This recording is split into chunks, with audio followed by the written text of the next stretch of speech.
Welcome to Damn Good Movie Memories with your host, Brian Davis. This podcast is the cure for your long commute and super boring workday. Hey, it's Brian Davis, and for this week's episode, we're going to do our favorite heist movies.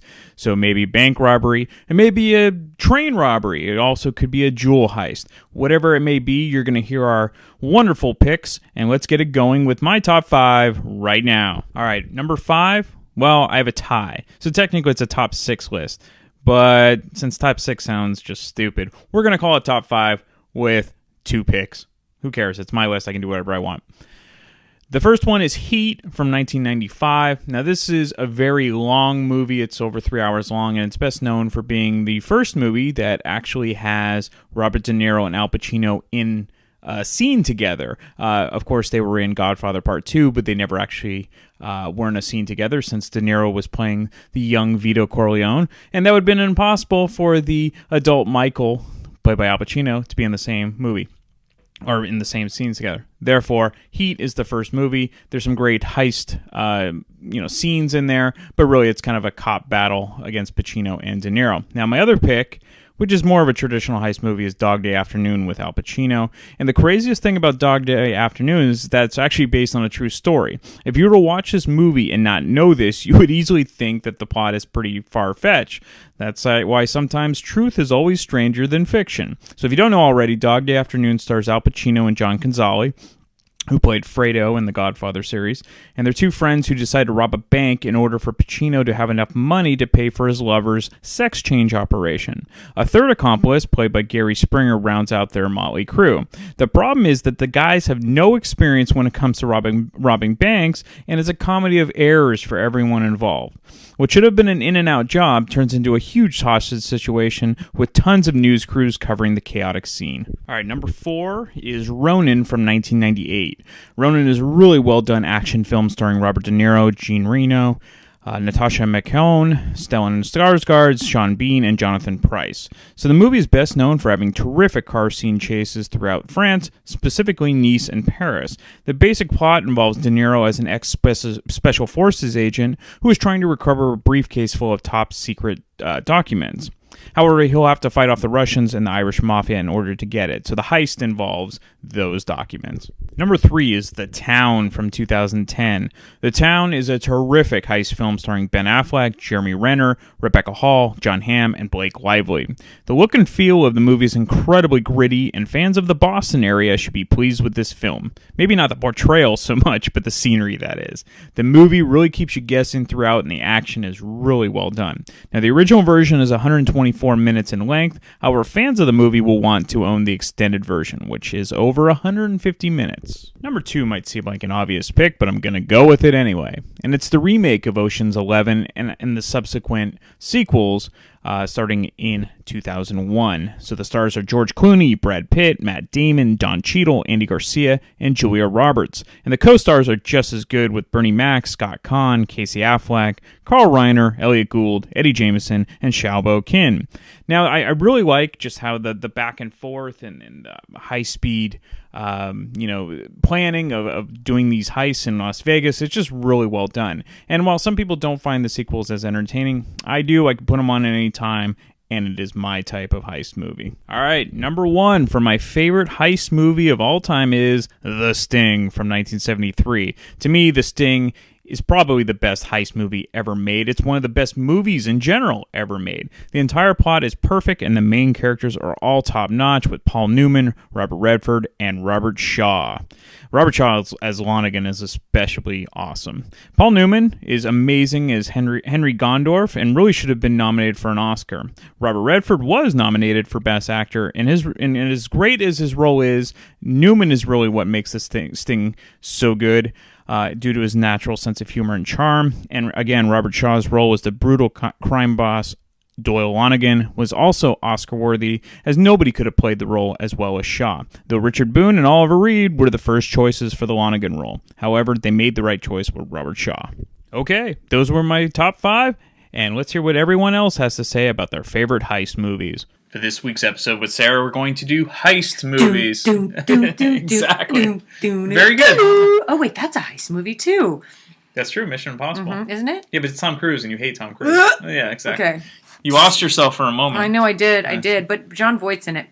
That's true. And Jon Voight's good and everything. Yeah, he's famous because Angelina hates him and he hates her. That's true. That's pretty much and it. Deliverance. So. Oh, yeah, you got a pretty mouth. Yeah, that's true. That's awesome. Okay, so heist movies. Love the heist movie. Okay. Because it's got this kind of formula of, you meet the characters and then you kind of, you watch how they plan. If it's a good, I like a heist movie that does that, where it's kind of like they plan it out and you have to have the right soundtrack to go along with it. And, sometimes you have like, so in my first example, which would be Ocean's 11. Yep. 12, 13, 22, and 46 exactly. type, where it has the different characters and like, some will have, funny and someone's always like the, dry, some, and you notice that Brad Pitt's eating all the time during that? That's a good point. I never noticed that. He is always eating. Yeah. Bag of chips, whatever. He's constantly eating in that, which is, when he's a goof, I like him better. Otherwise, he's just boring. Now, did you ever see the original with the Rat Pack? I saw some of it. Okay. But, yeah. I that's one of the few movies where I like the remakes better. Really? Yeah, I know. I'm actually surprised. Yeah. Because, I like that one, again, because at the end of it, you're like, wow. Like, when I don't see something coming, that's a sign of a movie that I'm like, I'm into it. So, I like that one because it's, got enough kind of funny. Then it's got Andy Garcia, little asshole, and which one ever. How many are there? 2, 3? 3. So there you go for trilogies. Are they all good? Yeah, I enjoy them. They're all remember. good in their own way. They always add someone. That's why it keeps going from 11 to 12, and it's 13. good. Don Cheadle in one of those. Don Cheadle's, I think, in all of them. And Matt Damon he reminds me of like Woody Harrelson in Cheers. He's kind of dingy a little bit at times, whatever. So that one I really like. Yeah. Love The Usual Suspects for so many reasons. First of all, Benicio del Toro, I fell in love with him in that. Oh yeah, and he's not in it that much. No, but he's just he's thin and he cracks me up. He's mumbling. Yeah. But it's funny, you have like a cast of people that at the time, I mean, really, nobody was anybody. No. Right? One of the Baldwins, I don't even know which one he was in it. So Steven, before he went... There's a Steven? Yeah. It's all Chad Baldwin. There's not a Chad. Are you sure? Are you sure? I think I had him in science class. It's like Zeppo and... Right. Yeah. And then that one guy who's kind of balding and he was in a TV show like My Sister Sam or something. I don't remember. Who's that one guy? Kevin Pollak's in That's who it is, right? That guy. Yeah. And then... obviously Kevin Spacey. Yes. And I don't know what... I don't think I'd ever seen him in anything before that. But... that was another movie that just, at the end of it, I was like, holy So you didn't see shit. that? You didn't see it coming at all? No, did you? No, I don't think. I don't know. Don't even try to lie. I think if anyone. No, I didn't see it coming Okay. at all. But I think anyone that says they do are kind of lying. They're lying. They're full of it. Gabriel Byrne's in it. Yep, that's right. And Chaz Palminteri, your favorite Chaz Oh my Palminteri. God, that's right. He is my favorite. I loved him. And Pete Postlethwaite. That's the Irish guy. Yeah, right. Yeah. And the guy Kobayashi. Yeah. I liked him. He was perfect in that. Yeah. I liked who was the guy who was Chaz Palminteri's like counterpart, the cop who's kind of that geeky guy. Oh yeah, Dan. Whatever. Who's Hedaya? a what's it? Yeah, that's right. He's in a lot of things too. Yeah, and he always kind of plays that dopey kind of a good character actor. Yeah. He's always that cop guy though, right? Yeah, always. So. Anyway, The Usual Suspect was awesome. I like movies where they have good flashbacks, and they don't have to do things like turn it black and white so you know it's a flashback, right? Or I mean that's not too far. Obviously Kevin Spacey's telling the story, and blah blah blah. But just as it gets to the end, and one of the best lines ever, and I probably said it before, so strike me, is when he says the greatest trick the devil ever pulled was convincing the world that he didn't exist. Yeah. So then they're kind of like, they're not. There's a lot of like ways you can take that one. Yeah, right. Mm-hmm. But as he's leaving, the subtlety of his foot starting to straighten out. Yeah. And then he just get like that. Poof. Yeah. He's got that and the ending and Chaz's face. That might be one of the best endings. Yeah. That was one of those like, oh my gosh, I didn't even like. It's almost. It's like when JR was not dead and it was all a dream. Yeah. You're all, what? Come on. Wow. So, aside from that one, my other heist movie, I have to go with the great Muppets caper, the baseball diamond. Yes. That one, I loved the Muppets. I did and too. Actually, on on a side note, the Muppets show is something that I watched as an adult and was like, this was all adult, like it was boring, like weird, like and not appropriate stuff. You know how I figured that out? When my nephew was 4 years old and I got him like a Muppets, you know, and he goes, Auntie, you know, thank you for the DVD, but there's too much condensation in it. And I'm like, what? Was it like, not enough puppets and too much condensation? My sister goes, conversation, Logan.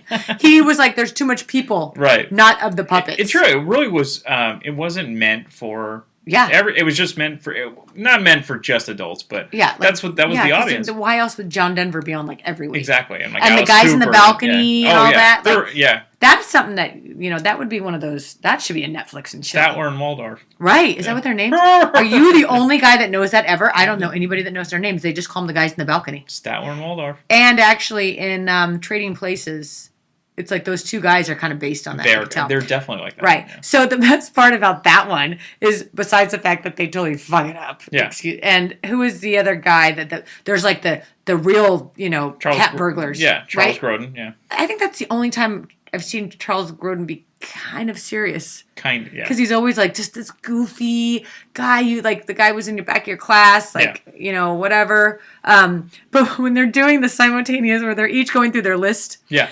Getting ready for the heist, and like the humans, basically the group is like going through their all laser beam, glass. I don't know. They're going through all these like high tech things, like check, and then they go. You pan to the Muppets, and they're like whoopee cushion, check, peanut butter. Animal ate it. And the best part is my sister and I still say is like they're all they're all, do you have this? And they're like, I don't know, we can't find it. It's like, do you leave it in the other pants? Because I don't have no other pants. It was a friggin' and nobody noted that they were all so stoned. Always. Yeah. Janice, hey guys. Oh, the band, Dr. Teeth. Right, right. Yeah. An Animal. Yeah. Clearly he was on LSD because no, Animal's on like meth. Right, crank he's a blaster. He's what you call PCP blaster. Yeah, exactly. He's like all this shit. Right? And Janice is the total stone groupie and she's like, hey, with their stringy blonde hair that hasn't been washed. Yep. And there's a lot of... The van. Right, exactly. Yeah. So, he's like, I don't have no other pants. No, because you're a musician and you have no money. And you actually have a human's hand up your ass because you're a puppet.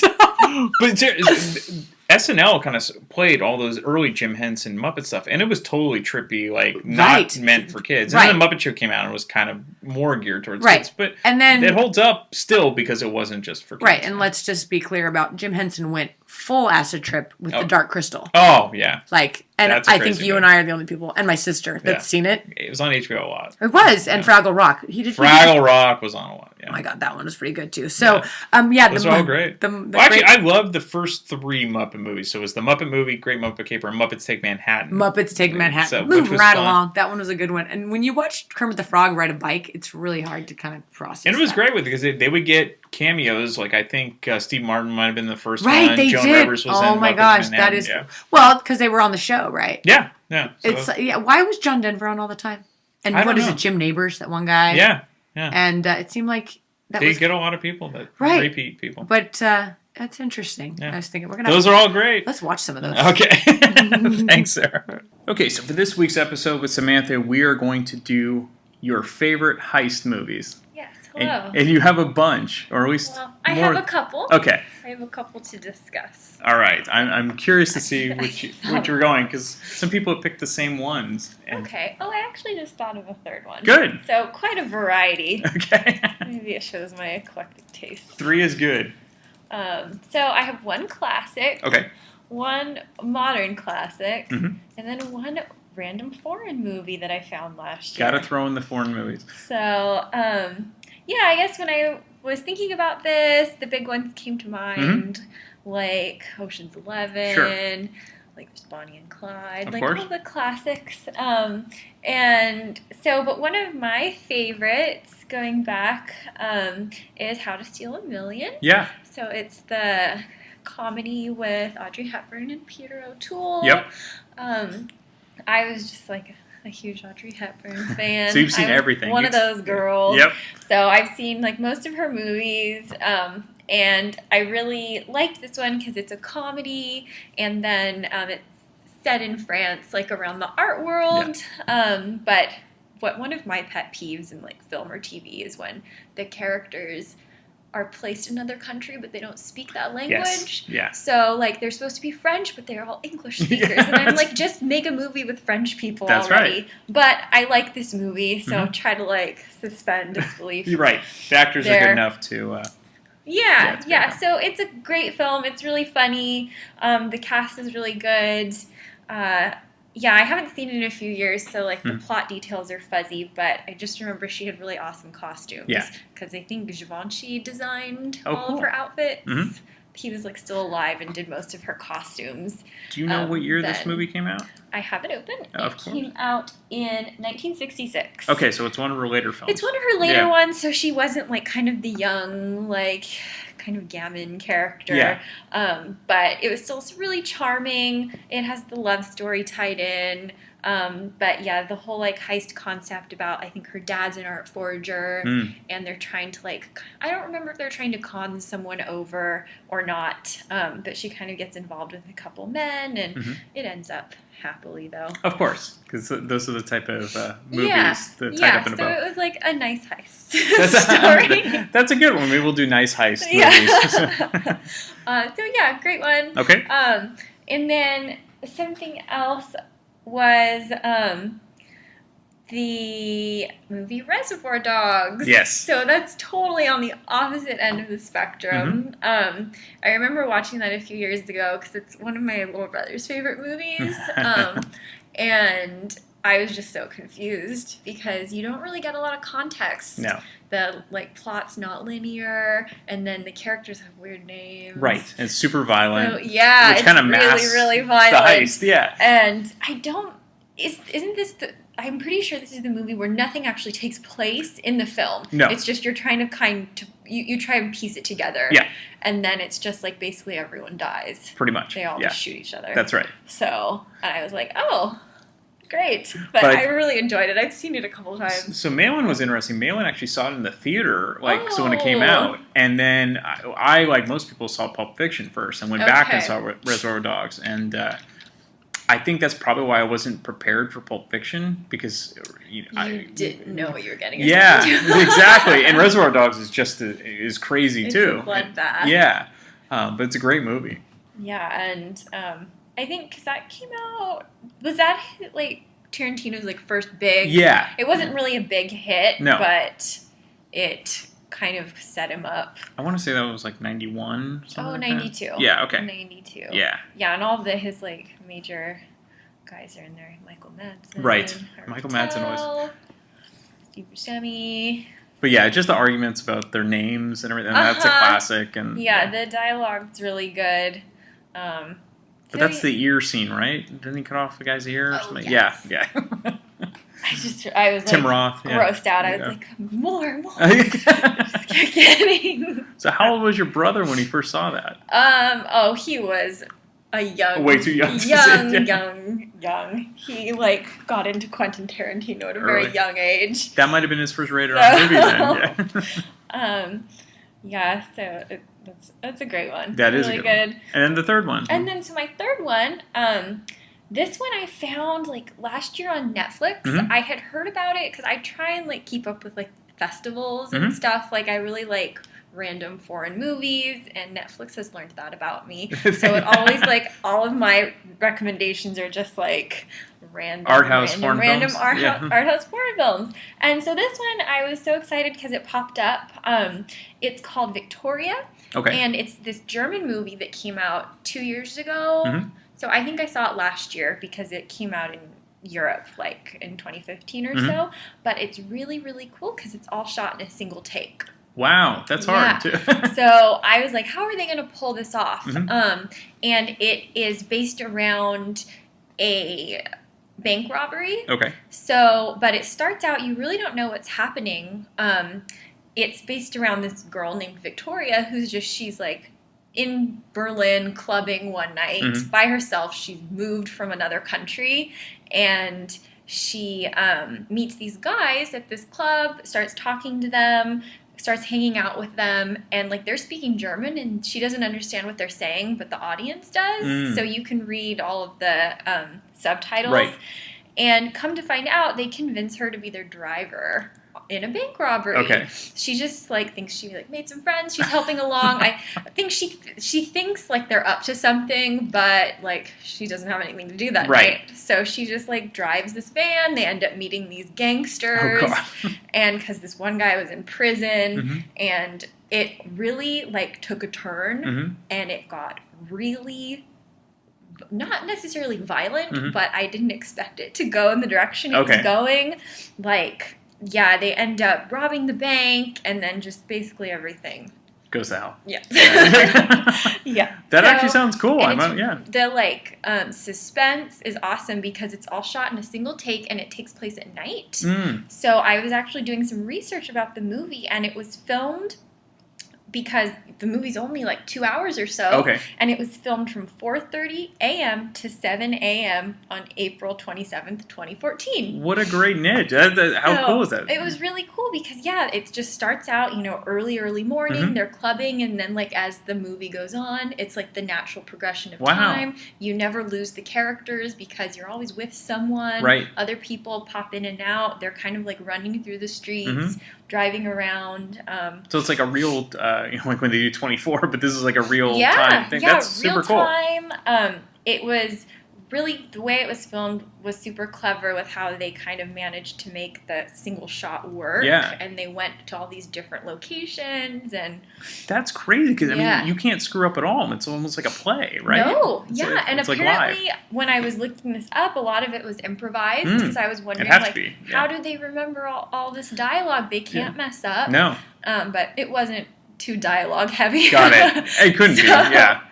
But or if they did, they would have to dub in stuff. I'm surprised that it was improvised because the dialogue was really good. The characters had really great chemistry with each other. So, it was a great surprise of a film to find. I don't know if it's on Netflix still. They should have marketed that, whereas one of the few films to do basically a one-shot 2-hour film. Yeah, it's not just a German movie because the main character, she's Spanish. So the only way she communicates with these guys is in English. Oh. So the English world can understand the movie for the most part. It's not totally brilliant. International. I'm adding that to my Netflix queue. That is super cool. Yeah, really awesome. And it was, I think, one of the most recent Heist movies that I saw that I really loved. And I guarantee no one's going to pick this. So this is a good one. Yes. See, learn from this podcast. Samantha's always great. Always find those. That's right. Random movies. I know. Hopefully. So maybe we should just do an episode where Samantha's picks on Netflix that they suggest for you. Netflix queue. Oh God. Actually, that'd be fun. Even though that's guilty pleasure type thing. So. Yeah. All right. Thank you, Samantha. Okay, thanks. Okay, so for this week, Malin and I are going to discuss our favorite heist movies. So I'm curious to see what you have in store for us. What you're going to steal from us. What I'm going to steal. Okay, so, the thing I realized when I was going over this list was apparently I am an Anglophile, hardcore when it comes to heist movies. I only have, looking at this, one non-British... one completely non-British film. So I'll start with that one. Okay. There's a lot of there's a lot of great British ones that are. Yeah. So I'll get to this. But Reservoir Dogs is the one non-British film. I'm sure there are a lot of really good American films that are. Well, anyway, so Reservoir Dogs. I saw that when it first came out in the theater, the first week. Of course, I didn't know who Quentin Tarantino was because nobody did. Yeah, and. I go with my dad, and the first scene, we're sitting kind of close enough to the front that it's just gore. If you didn't see it in the theaters, then I think that first scene doesn't translate well to watching at home. Sure. Because when you're in the theaters, it is just such a grisly, visceral scene, and it just sets up the movie in a way that I haven't really felt since then. I've seen it on TV. I've seen it in video. And that scene just kind of goes by. Yeah. But there's that blood and Tim Roth kind of writhing in the back of that car is just so physical and wrenching. Yeah. And other movies try to copy it after that, and they can't because you've already seen it. So, you've already seen it, and there's... we hadn't seen any. I hadn't seen anything like that going in, and that it starts there, and then it gives you a breath of relief because then it gets dialogue heavy. Yeah. And then it comes back. Yeah. And it keeps coming back, and it's getting you. And the pacing of that film, especially since it was such an art house flick. Totally. So it was marketed to an audience that was ready for a lot of dialogue, and maybe not necessarily ready for that kind of violence, in-your-face violence at first. That it was kind of the perfect storm to kind of fall in love with. Sure. And I love that, especially since as a heist film, it's not really about the heist. No. It really, that's all just like a MacGuffin for this kind of chamber piece, which is about criminals and their interactions and their lack of trust and how that plays out in the worst possible way. I think it's really cool. And for the audience, the most fantastic way. Sure, and I think it's really cool that you got to see it in the theater where most people probably missed it the first time around. They always saw it on home video. Yeah. And and then that's when I think when people went to go to the movies to see Pulp Fiction because they had already seen it then, Reservoir Dogs. Yeah. Yeah, that was true for me as well. Saw Reservoir Dogs, and when Pulp Fiction came out, I was like, first weekend, I was like, I got to see what else this guy's got up his sleeve. Totally. And that one, of course, just blew my mind. Yeah. Because could that count as a heist movie? Yeah, because even though there's so many different sub-stories going on, there is a heist part of it. So I'll just throw that in as and after that, but it's really Reservoir Dogs that made the initial impact. And I could throw in Jackie Brown here, but Reservoir Dogs. Definitely, I agree. That's the one I'm going to hold on to for my American heist film. Now, if I wanted to have another American heist film, and this is a little bit cheating because it's by a British director, so I'm going to use this as my segue into British heist films. Totally fair. And it's a little bit cheating as well. But, like Reservoir Dogs, where it's a heist film that's not about the heist, Psycho is a heist film that's not about the heist. Good point. And actually, it makes a point of not being about the heist by teasing the audience in the best way possible, by letting you know exactly where the money is at all times. It's so diabolically brilliant of Hitchcock to kind of hold that carrot out to the audience and be like, you want this money. You want to know where this money goes. You want this money to end up in the right hands. Right. And it doesn't do it. No. It's you're not going to get it. And that's why I think Hitchcock brilliantly made sure that the doors were locked once the movie started, because that part of the movie is completely different. So if you came in 30 minutes in the movie, you would have missed all of that. Right. Yeah. Absolutely. Yeah, that's a film that it has such distinct acts where, if you did come in late, and I guess in the 60s it was still customary to come in in middle, late into a film and then stay and watch part of the next one or whatever. That one would be diabolical. Yeah. Because you'd be totally thrown off kilter. Okay, so love that one. Yeah. I consider that a heist film. So, British heist films, and my favorite comedy, and I keep thinking, when am I going to get to talk about this one? Now you do. A Fish Called Wanda. Yeah. I don't know if that's the best heist film in my mind, or the best, not the best heist film, one of the best comedies. Yeah. So when I saw that, again, it was first weekend, I didn't know what to expect. I saw it as a kid with my dad in the theaters. He snuck me in. I was like, ooh, my dad's taking me to a rated R movie. I thought it was going to be, we were getting away with something that, he went for quality over just, I don't even know. I should ask him, what the heck did he know about this? 1988. We laughed so hard. I don't think I've laughed so hard in a film. Maybe there's one other film where I laughed to the point of just so hard I couldn't breathe and crying. That movie just really caught me off guard. And it's such a fun heist film as well, because even though I think where its merits lie is really in the comedy aspect of it, the heist kind of at the beginning kind of sets it up, sets the tone. It gives it a speed and a momentum that really is advantageous, because it kind of settles down into character development pretty quickly. So it's a brilliant funny. So I don't know why they probably are dissimilar films, but did you like Dirty Rotten Scoundrels?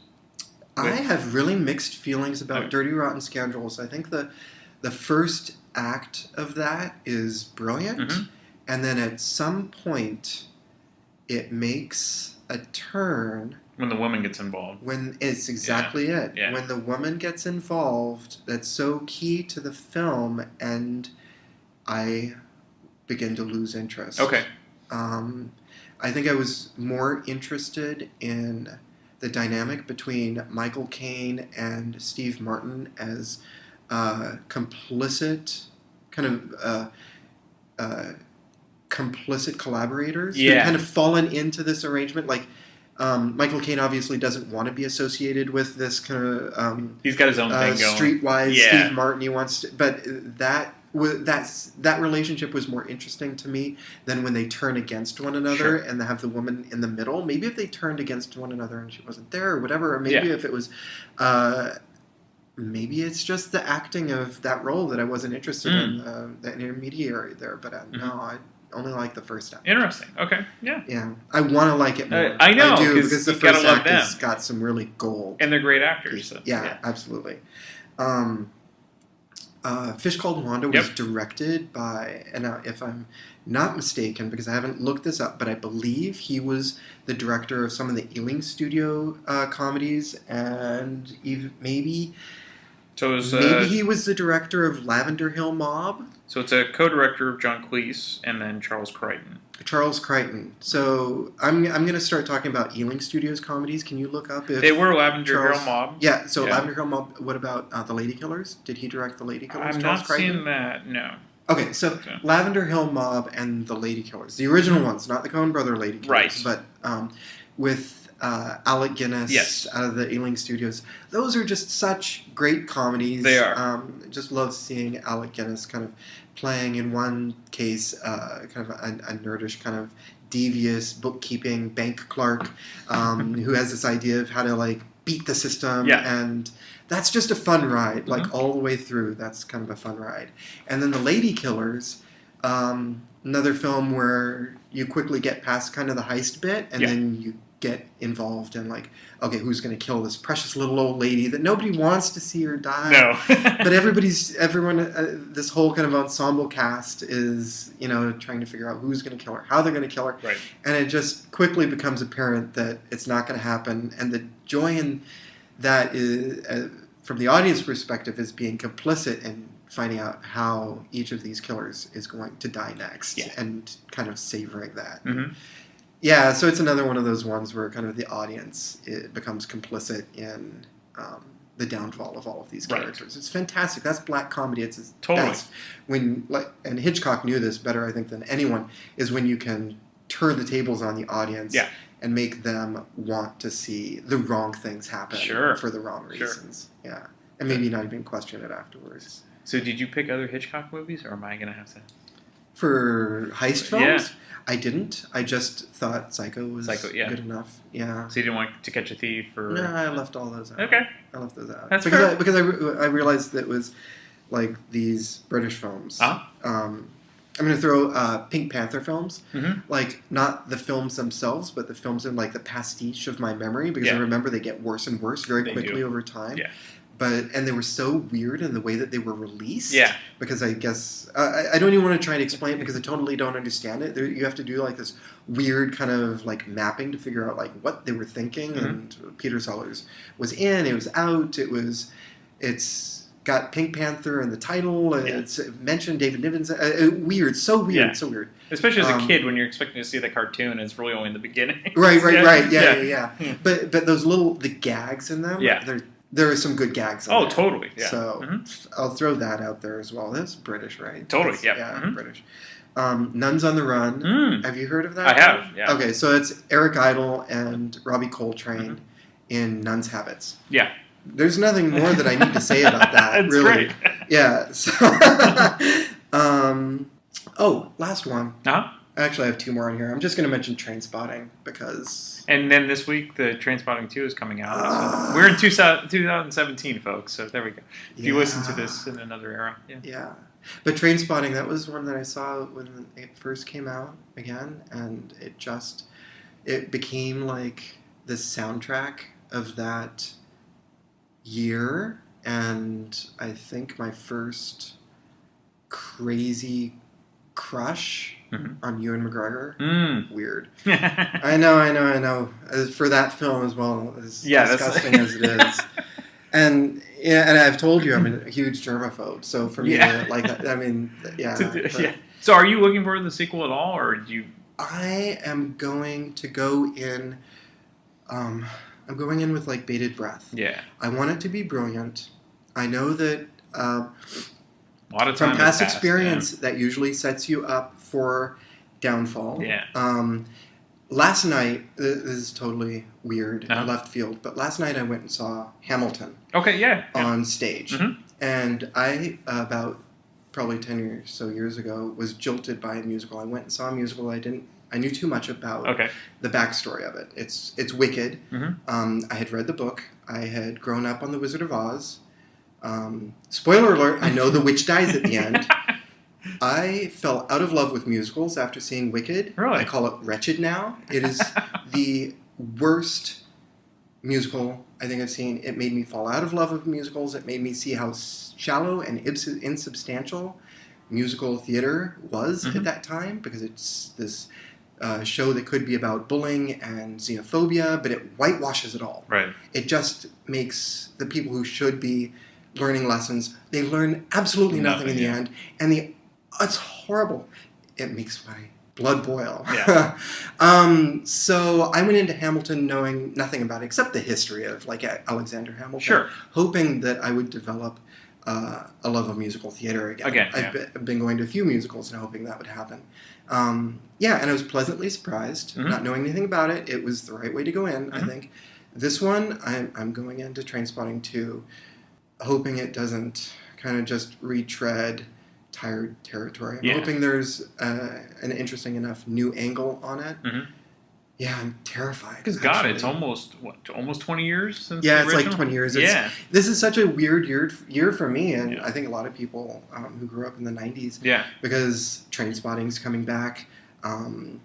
Twin Peaks is coming back. These are like big seismic things for me, like in my adolescence, and they're revisiting me now, and like middle-aged. I don't know. And they're even talking, I don't know if it's this year or next year, another Clerks. Clerks sequel, so we'll see.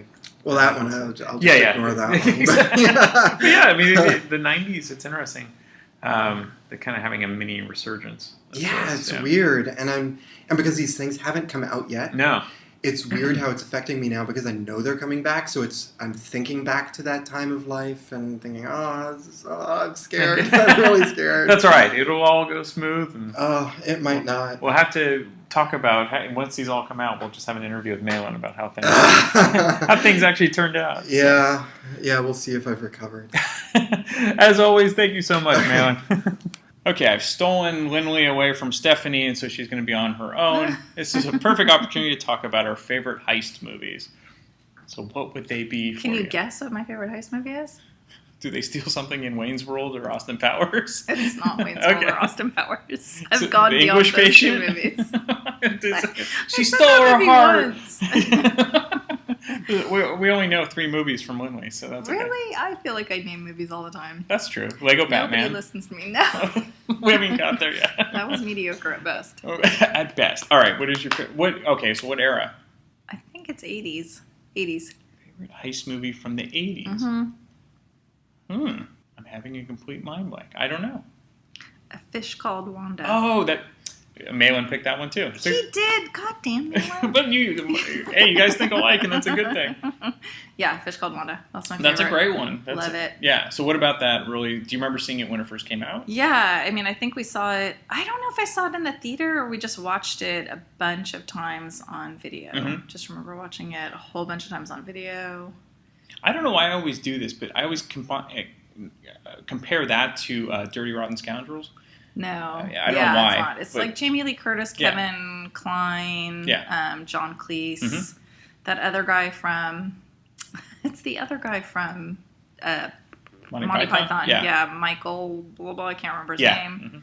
He's the one who has a stutter. Right. And then Kevin Kline eats his fish. Like, he loves this. The fish is the Wanda that he's feeding and he's taking care of and he loves. And then the Kevin Kline character eats the fish at the end of the movie. Yeah, but it's a nice throwback to those old British. It's a super wacky heist, comedy heist movie. Like, just a super silly. Yeah, and as Malin was saying, like kind of like the Lavender Hill Mob and the Lady Killers and those type of 60s. Yeah. Pink Probably, Panther. I'm sure it's an homage to something. Oh, it's very Pink Panther. Yeah. I would say very Pink Panther. Definitely. So that's a good one. You have no other ones. I don't know any other heist movies except for Ocean's 11, but I haven't even seen that. Okay, yeah, obviously not the original. I haven't seen either the original or the remake with. I personally like the remakes better. I think it's a better plot. Was that named in your remakes? Yes. Which remakes? Which were is better? coming out this. Well, oops, sorry. Never mind. Oh, but this will be after. That'll be well after. No, but I think it's fun to watch the Rat Pack, and it's good to see Sammy and Dean and Frank. But I'm sure they weren't really great actors. I mean, I guess Frank Sinatra maybe. But Frank Sinatra was in a lot of things. But, and Dean Martin was good at what he was playing Dean. Playing Dean Martin, But no, like the film, it was more like, hey, let's just put all these guys together and see what happens. Whereas there's actually a nice script and a plot in the George Clooney, Brad Pitt version. So I think you'd enjoy it. It's fun to have on the background. Yeah. There's so much to watch. It's so hard. It's not on the top of my list. I'm trying to think of other crazy heist movies. There's a lot of British ones. It seems to be more. And the Fish Called Wanda was kind of British American, it's very right? British homage, I don't know. That's the only ones. I can't think of any other heist movies. What's another? When's the last time you saw Fish Called Wanda? Yeah, it's been a while. I mean, it might have been. I haven't seen it since the 80s or 90s. Yeah. I don't know if I watched it. If it's at the end of the 80s, I probably watched it in the 90s. I think it was like 88, 89. Yeah, so. We should watch it again and then report back. Tell me if I remember. They made a follow-up, which was really bad. They did? Mm-hmm. They made a part 2. Really? I didn't see it. Sequel. What am I saying? A part 2? Yeah, sequel. It was not very good. Something about animals, like a zoo or something. Was it straight to video? Strange creatures or something creatures, magical creatures. I'll have to go back and look. Yeah, I'd have to look it up on IMDb. I know for someone that one, I saw that years after. I don't know why I missed it. Fish Called Wanda when it came out. Well, you were really young when it came out. That would have been, if it was 88, it would have been like 11. Yeah, so, it was not 10, appropriate for an 11-year-old. Well, in the 80s, anything was appropriate. Except for Pretty Woman. They wouldn't let me watch Pretty Woman. With good reason. It's just a hooker with a heart of gold. Yeah, right. Thanks, Lindley. Okay, so with Danielle, we're going to... At first, she didn't know what heist meant, and so I had to explain that it's like... heard about So a heist is like either a robbery or some sort of plan to steal something. Oh. So like Ocean's 11 is like a big heist movie because they're trying to rob the casino. Oh, that magician movie too? Yes, Now You See Me? That's a heist movie. Yes, very good. So, all right, what are your favorite heist movies now that you know... Another term in English. This is good. I'm learning. I know you're learning. This is good. My personal is will be great. That's right. Well, I don't know if it classifies, but my first one is Pink Panther. Yeah, definitely. It does, right? With Peter Sellers. They wanted steal. Yes. So. What exactly are they stealing? They're stealing like this big jewel. The Pink Panther. The jewel. Yes. Yeah. This big diamond. Yes. Yes. So I mean, all the movies is about Pink Panther. It's some sort of heist. Yeah. So the original one, yes. With Peter Sellers. Sure. Yeah. So when's the last time you actually saw that? The original, like last month. Oh, really? So you recently saw it, and so you definitely like. I think we talked about this. So I like it. Yes, I do like it. I like it, the Steve Martin one a little bit, but I lost my train of thought. Yeah. You like the one with Steve Martin, but the original is not as good. So yes. So this is one, and then I have another one that is with a very hot guy. So no, I like the movie. Steve Martin. The visual is good too, but the visual is good. So I like Bandits. It's Banditis. I don't know how to say it's with Kate Blanchett. I cannot speak English. That's okay. So it's called Bandits. Bandits. See, I said right. Yeah, no, you said it right. I don't. My 5 tries. Bandits. Let me look at this. There you go. So it came out in 2001. Yes. And it stars Kate Blanchett, Bruce Willis. Yeah, she's very pretty. He is okay. You like Billy Bob Thornton? Yes. You're weird. I do. What? You and Angelina Jolie. he is something. I mean, come on. Oh, I agree with you. He is something. Attractive isn't one of them. In that movie. No, not anymore, of course. But I'm not sure he ever looks good. Much. I mean, I don't know. Would you like him in Sling Blade too? I don't know. No, I like Nobody him liked in him that in Sling Blade. movie. And there's another one that I like it too. That I was like, hey, let's watch this movie. I told my boyfriend at the time, let's watch it. But I didn't say why. So. Wow. Competition with Billy Bob Thornton. But the movie is really good. It's very fun. And so you must have been devastated when you broke up with Angelina Jolie.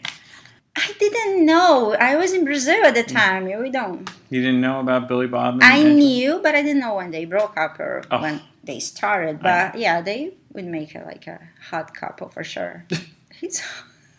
She's very pretty, very pretty, and here it's very hot. So a good combination. Who knew this about Danielle? Billy Bob Thornton. You have a fan. Okay, I have stolen Josephine away from her knitting class to do this, and it's a perfect opportunity to talk about our favorite heist movies. Okay, so what is you like what I did there? What are your favorite heist movies? So the first one that came to mind is Inside Man with Spike Lee, Clive Owen, who's like my forever boyfriend, who was Chiwetel Ejiofor, also in it, Denzel, of course, Jodie Foster, Christopher Plummer. Have you seen it? I think so. You gotta see it. It's really clever. I like all those actors. So great movie. Hell or High Water. That just came out. Yeah. So do you think that should have won? I really liked it, but I didn't think it was Oscar winning. Yeah, but I did like the director's last two movies before that, which were Startup and Perfect Sense. Yeah, I really like those two a lot. So people check those out. Of all the movies that were nominated, that was the one that interested me the most. Like it seemed the most appealing to me personally. So yeah, I'm definitely looking forward to my Netflix on that one. Yeah, definitely. Yeah. Look at that. And Jeff Bridges is in it, right? Jeff Bridges is in it. Ben Foster, Chris Pine. I remember that movie. Not to be mean, but that movie. The first time it kind of like went on my radar was I think it was a headline on a blog that said like, "You guys, Chris Pine can actually act." And he's really good in this movie. He is good in this movie. It's really too bad because if you're in action movies, you kind of get the stigma, and because he's been in those Jack Ryan movies and obviously Star Trek and everything like that. But it's like Emma Stone. Like Emma Stone was in Spider-Man, she was in Superbad, but now all of a sudden she's in La La Land. And now she's a real actress, which is ridiculous. So, Yeah. All right, next heist is movie. Headhunters, which is a bananas movie. Okay. It's about this man who is living way beyond his means, and he's a headhunter, but really he's also an art thief, and he gets involved with the wrong person, and it just ends up becoming so incredibly bananas, like you wouldn't believe it. Really? Yes. Next one is Ocean's 11. Of course. So which one? The George Clooney one. I haven't even seen the original. You know, I think this is one where the remakes are actually better. Interesting. I think they're more entertaining. I think the original is just, it's fun because you get to see all the Rat Pack and everything, but the movie isn't as good, I don't think. I think the whole heist is better with the George Clooney people. Yeah, Steven Soderbergh. Yes, yeah. Okay, cool. The other one is a movie I don't know how well known it is. It's called The Good Thief, and it's with Nick Nolte. Oh, yeah. Yeah, he's this kind of like grizzled thief, and he's in like, I think, Monte Carlo or something like that. Yeah. And Ray Fiennes is also in it. Yeah. Always good? Yeah. Yeah, so, that's all I can think of so far. Those are all good, too. Yeah. Well, when you think of them, you always think of them afterwards. You can always let me know, and then I can say, Josephine also forgot these. Yeah, and edited. The worst was the quotes. The movie quotes. I thought of so many afterwards. Yeah. Yeah. I don't know if I put any for you or not, but because you had so many of them. I had so many. Yeah. I forgot to give them to you. Now we'll have to go back and listen to all this. Okay. Thanks, Josephine. Yeah. If you enjoy this podcast and are an iTunes user, please do the show a favor and head on over to the official iTunes page for Damn Good Movie Memories. Be sure to leave a rating and a review. This will allow the show to appear higher in the algorithm and spread the joy of this podcast to the masses. If you are not an iTunes user, you can still listen and subscribe on Podbean at damngoodmoviememories.podbean.com. Be sure to like us on Facebook under our Damn Good Movie Memories page. You can also listen to a limited number of episodes on YouTube. I hope you enjoyed this week's episode, and be sure to tune in next week for an all-new episode of Damn Good Movie Memories.